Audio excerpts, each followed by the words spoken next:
आज हम पढ़ने वाले हैं त्रिकोणमिति। इसमें हम कैसे सूत्र बनता है वो बताते हैं। एक आसान सा तरीका है, लाल बटे का। एल का मतलब लंब, ए का मतलब आधार और के का मतलब कर्ण होता है। आइए हम अब त्रिकोणमिति के बारे में डिटेल्स से जानें। त्रिकोणमिति क्या है? त्रिकोणमिति गणित का वह अध्याय है जिसमें समकोण त्रिभुज, जिस राइट ट्रायंगल की भुजाओं और कोणों का संबंध पढ़ा जाता है। इसकी मदद से हम त्रिभुज की किसी भुजा या कोण का माप ज्ञात कर सकते हैं, जिसे हम त्रिकोणमिति कहते हैं। अब हम इसमें जानेंगे थीटा क्या है। थीटा एक कोण, जिसे इंग्लिश में एंगल कहते हैं, का प्रतीक है।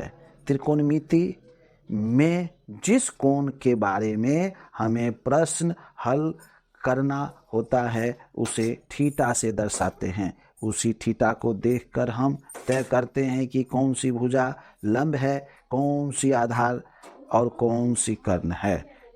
तो हमने आज समझ लिया थीटा क्या है। अब आगे हम देखते हैं लंब, आधार और कर्ण को कैसे पहचानें। सबसे पहले थीटा को देखें। लंब बराबर थीटा, जिसे हम संकेत में समझने के लिए एल से सूचित किए हैं। आधार ए से सूचित किए हैं, बराबर थीटा बिल्कुल पास वाली भुजा। कर्ण के से सूचित किए हैं, सबसे बड़ी भुजा जो 90 डिग्री के सामने होती है।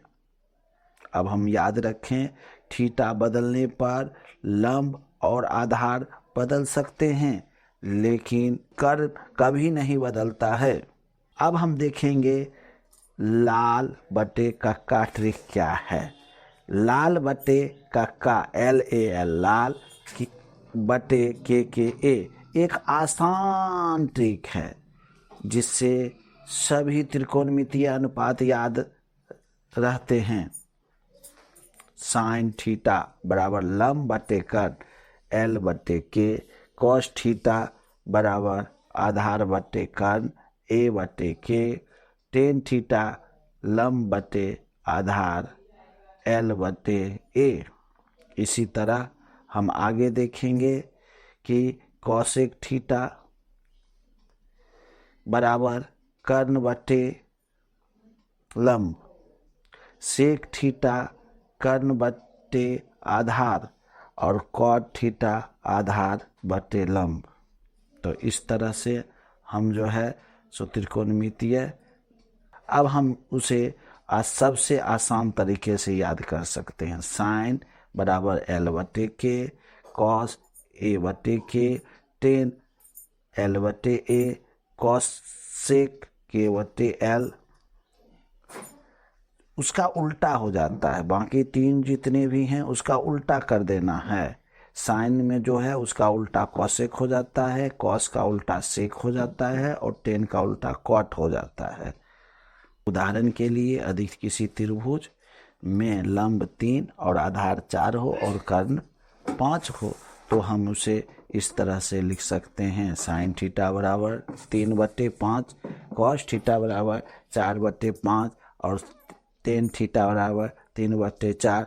और कॉसेक थीटा साइन का उल्टा कर देंगे और सेक देख रहे हैं हम, कॉस का उल्टा होता है और कॉट टेन का उल्टा होता है। इस तरह से हमें उदाहरण के सहित समझ में आसानी से आ गया होगा। नहीं आया तो वीडियो को फिर से देखें